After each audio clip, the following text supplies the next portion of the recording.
So welcome to Seaside, and the population seems to grow, including cats and dogs. That's the type of sense of humor they have.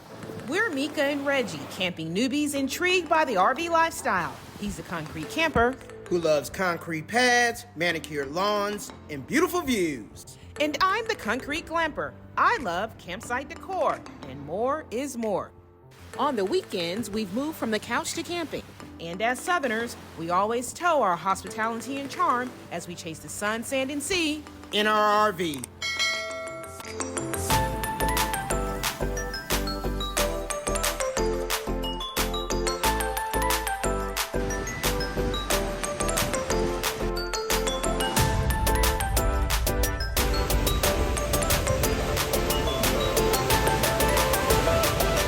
All right, let's see if we're too early to check in.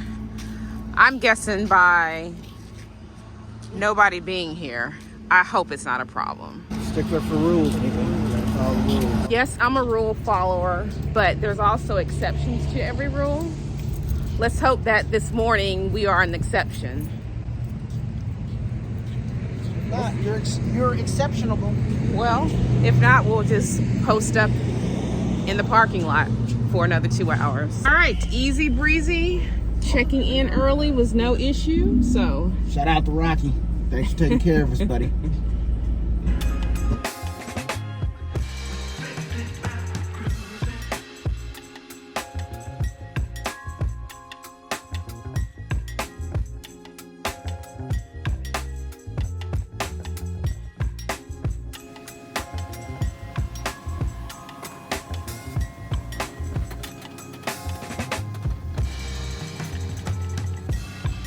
After pulling in and setting things up, we immediately headed out to the beach. It's literally pulling out of the resort, taking a right on the Highway 393, and in about 3 miles, you are dead ending into the Gulf of Mexico.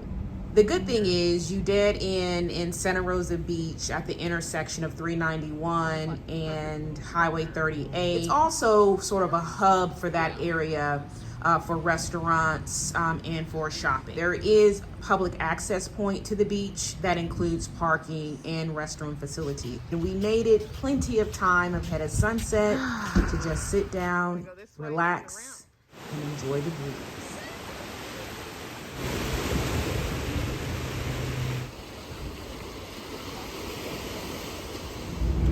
It's always so intriguing to me that when you come to 38, it's like this oasis in the woods. Like you go down these 2-lane highways, there's sidewalks, you see people riding bikes, and then you think you're in no man's land. But it's so picturesque. So let me show you. Coming up on the right, this is, you'll see one of the dunes that they're known for in this area. They're dune lakes. The other side of those dunes is the Gulf of Mexico. And you're in a 2-lane highway, all you see is trees. You think it's kind of no man's land, and then lo and behold, we're entering WaterColor. We're about to have lunch at one of the restaurants that we really like. And then the scene is set, and it's just beautiful.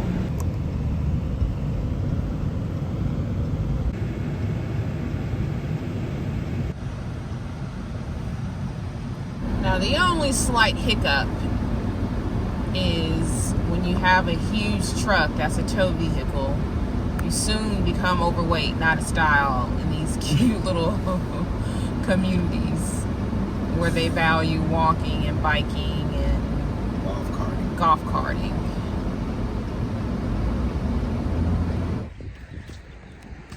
So we have made our way to 30A. Our first stop is going to be along WaterColor, the beach community. And the best way to enjoy this area really is walking, biking, or in a golf cart, because they do make it a little challenging to park, especially if you're not vacationing in this area.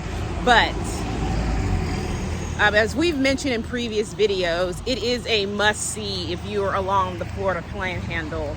It's just really a beautiful part of this area.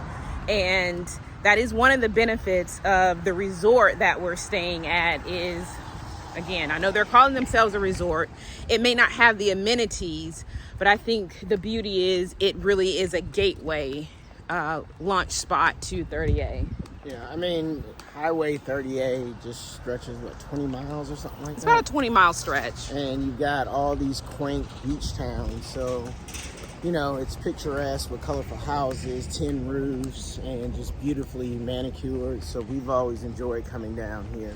Shade as you walk. I mean, it's really a biking, walkable location. As you can see, all the beautiful trees and landscaping just really hides, gives you a reprieve from the sun. So we're headed for lunch and we'll take you along the way.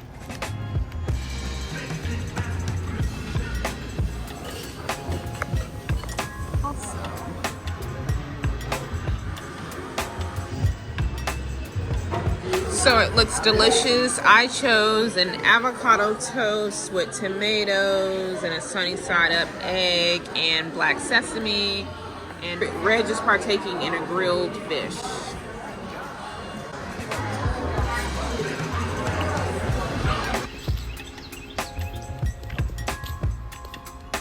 So to show you guys how close these towns are, we're currently leaving WaterColor. So you see WaterColor?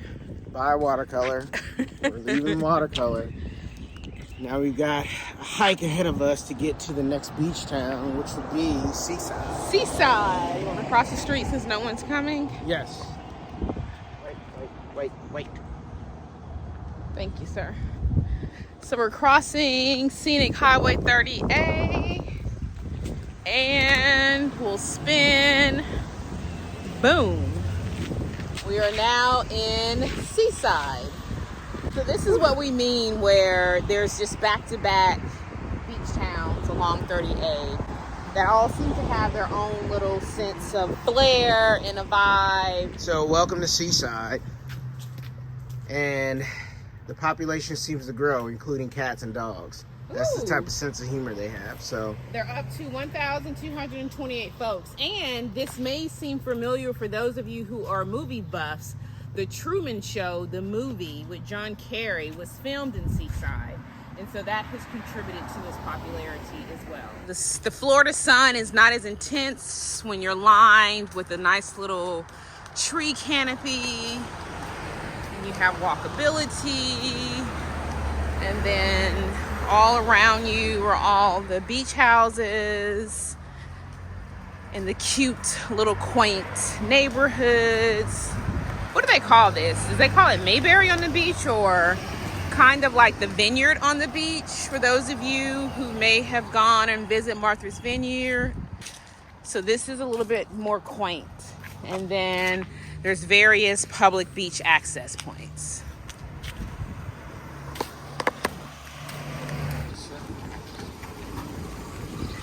So we are approaching the town square of Seaside. And this is where most of the shops and restaurants are.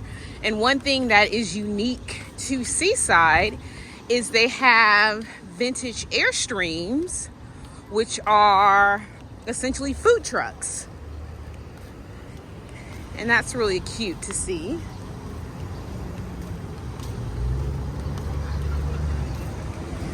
So this is more the town square, and then this is the Airstream Row. It's basically what I'm calling, I don't know the official name, but this is where you can get different types of food.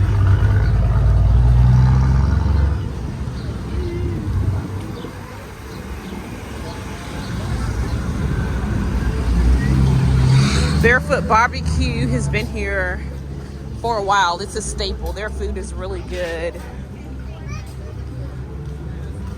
Had these Airstreams here for a minute. I mean, I think it's kind of like unique to Seaside.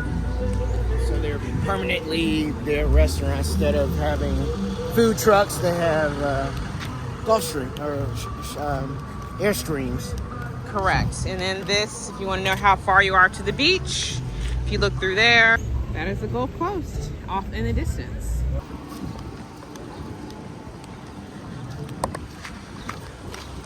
So this is their pop-up shop district where the vendors tend to change. And then Bud and Alley's, they offer really great views of the Gulf, and it has been a staple for years. It's probably the inception. Correct. Of Seaside.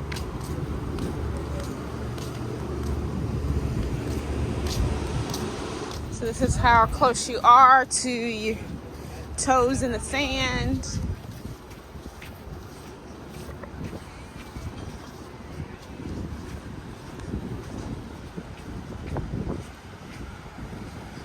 This is made for yoga.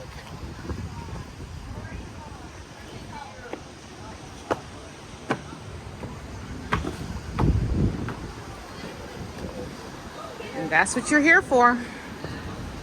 It never gets old. This is a look back at Bud and Alley's and some of the other restaurants in the area.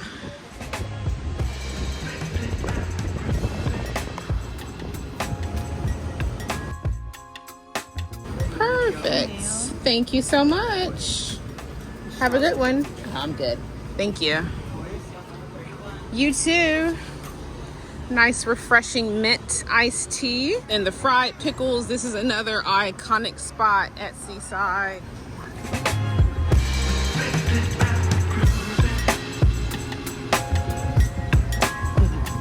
And this is another view of their town square where they have concerts and events in the evening and just really a gathering spot. And then this is a backside view of the Airstream Row. And it's such a popular place. They have their iconic Seaside post office.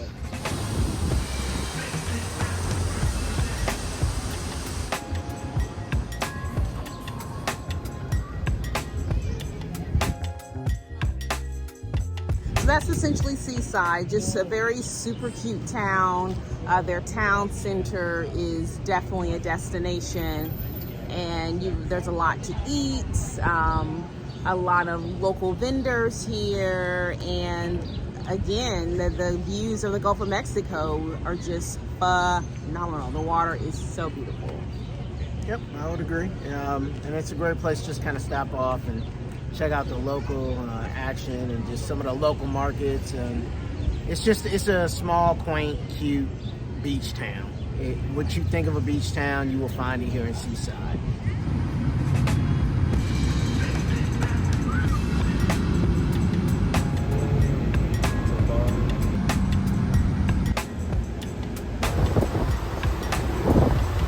And of course, no visit to this area would be complete without a stop in Inlet Beach and for us to pick up some 30A olive oil. These are the balsamic. Rosemary is one of my favorites for salads. Oh, I wanted to try, you want to try truffle oil? White truffle or black truffle? Let's see what's the difference. Yeah. I'm gonna try a black truffle this go around and then also a green. All right, guys, so I wanted to get back with you all and kind of wrap up the first part, at least the complete installation of the Haloview BT7. So far, so good. The installation went pretty well. Depending on your rig, you're gonna have the positive and the negative wires that connect, so I was able to do that. There is also a green wire that's a trigger wire that really is not needed. What that does, from what the reading in the instructions, it actually connects to almost like the example they gave. If you're making a left turn, then it will kick the camera on, and will show you making a left turn or what's behind you trying to get in and out of traffic. So I think that's more of a distraction as a driver, trying to be focused and aware of everything that's going on. So with the 2608 BS, there's 2 wires. It did come pre-wired for a backup camera. I simply just connected the positive from the camera to the green and white wire, and then the negative to the white wire that comes out. Hooked that up, took the casing that was on there previously, took that all off, and installed the Haloview BT7. So far, I mean, it's a beautiful camera, and it's more than just a backup camera. There's actually, and we'll show you, we did a quick test. There's a 2-way communication microphone that is installed in the camera as well as in the monitor head unit. So you can hear your partner if you're working with someone to get you backed in. Can you hear me? Testing, 1, 2. Can you hear me? See me? Back there. Can you hear me? Did it work? Yeah? Right now you're gonna hear a lot of wind, but so that piece works. So that's gonna be a huge help, I think, for Mekka and I when backing into certain places. Excited about the opportunity that Haloview provided to us. With this being my first camera installation on the rig, it went pretty smooth. There were some things I kind of had to figure out. I went on and looked at a couple of other reviews about it, some tips. The biggest takeaway I'll say at this point is know your positive and your negative that's connected to your rig when you're hooking that up. This system actually allows you to utilize it as a monitoring system when you're driving away, or you can go up to, I think it's 942 feet away from your rig. But you do have to have your parking lights and have that kind of powered on. So one tip is to take a 10 volt fuse and insert it into your 7-pin connector, and actually it kicks on your lights. So that's what I have going on right now, and have the ability now to have the connection between the monitor and the camera right now. So this is what you're seeing. So I would just say that if you are looking for some type of monitoring system or camera system for your rig, this is exceptional. 7-inch screen. Look at the color volume in here is beautiful, and overall the product has been great. And for anyone that's interested in how I decided to mount the monitor, it does come with a couple options. You can actually use a bracket if you choose to, but and mount it with screws into your plastic, more of a permanent fix. I went with this option that came with the kit, and it's more of a 3M paste and stick system with a rotating arm, as well as up and down, left, right. And then what that piece does, it actually slides right in the back here of the screen. So it's a pretty, I think, seamless mounting system. And it's, you know, my big thing is being able to take it down when I'm not on the road, use it when we do get on the road, because we're not full-timers. So I think that doesn't look horrible. It's just a nice option to be able to have it when I need it and take it away when I don't. Also, just from a security standpoint too. Easy, I just simply, it's got this little sleeve here, a little channel that's in the back of the monitor that slides right onto this metal piece. Get it lined up and slide it on there. So pretty easy, and you can adjust, tighten, loosen, whatever you need to do from there. So hopefully this helps, guys, and that's it. So I really do want to thank Haloview for sending this over to us to review. This is just another tool in our arsenal as we continue to chase the sun, sand, and sea in our RV.